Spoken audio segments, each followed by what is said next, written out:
Bonjour Sabine Zaner, merci d'être là en ce 3 décembre. Aujourd'hui, ma gratitude m'a été inspirée par le programme télé. Ouais. Je regarde pas tellement la télé, j'enregistre des émissions qui me plaisent. Et ce soir, il va y avoir la diffusion de l'émission Rendez-vous en terre inconnue. Et ma gratitude est de pouvoir avoir la chance de regarder des émissions de qualité comme celle-là, qui sont très inspirantes, qui nous montrent beaucoup de nous, des autres, de comment on peut fonctionner même si on vient d'horizons complètement différents. Il y a des beaux messages de fond aussi, voilà. Et les présentateurs et les invités qui partent ont aussi un certain courage et ils osent se mettre plus ou moins à nu pour faire cette expérience qui les sort vraiment de leur zone de confort. Voilà.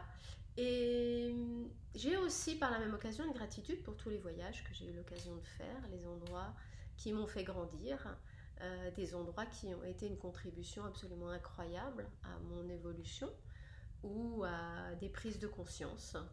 Voilà, il y a également des prises de conscience que je peux faire en allant balader mon chien dans la forêt juste à côté de la maison.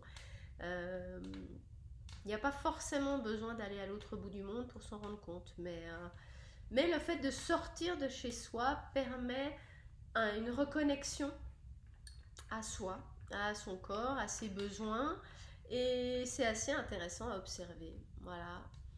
Ma proposition d'aujourd'hui par rapport à ça, c'est la petite anecdote qui va avec le passage de flambeau de Frédéric Lopez, qui donc a sélectionné avec beaucoup de soin et de cœur celui qui allait le succéder. Et donc son choix s'est porté sur Raphaël de Casablanca. Voilà. Il y a eu pas mal de racontards là-dessus parce qu'on ne peut pas remplacer Frédéric Lopez comme si c'était le dernier des Mohicans ou un dieu. Voilà. Et ma réflexion pour aujourd'hui, c'est est-ce que vous faites partie de ces gens qui disent systématiquement c'était mieux avant? Avant, c'était mieux. Voilà. Parce que si on part du principe que tout ce qui était avant était toujours mieux que maintenant, c'est-à-dire que demain, ça va être encore pire.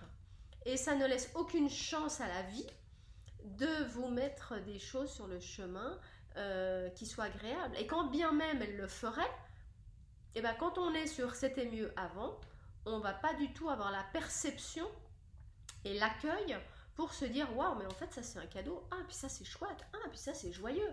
Et si on changeait, voilà. On a un petit peu en ce moment une aversion avec le changement. Oh, la vie aujourd'hui c'est le chaos.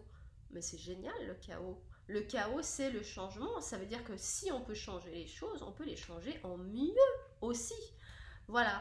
Et qu'en est-il pour vous? Voilà. Est-ce que vous donnez votre chance à demain ou est-ce que vous restez bloqué dans le passé? Voilà mon petit sujet de réflexion de ce 3 décembre. Moi, je vais continuer à me blottir contre les flammes. Voilà. Et je vous souhaite une excellente journée. Je vous dis à demain. Ciao! Si vous avez envie de mettre de la joie et de l'enthousiasme dans votre quotidien, dans votre vie, dans votre business. Voilà. À bientôt!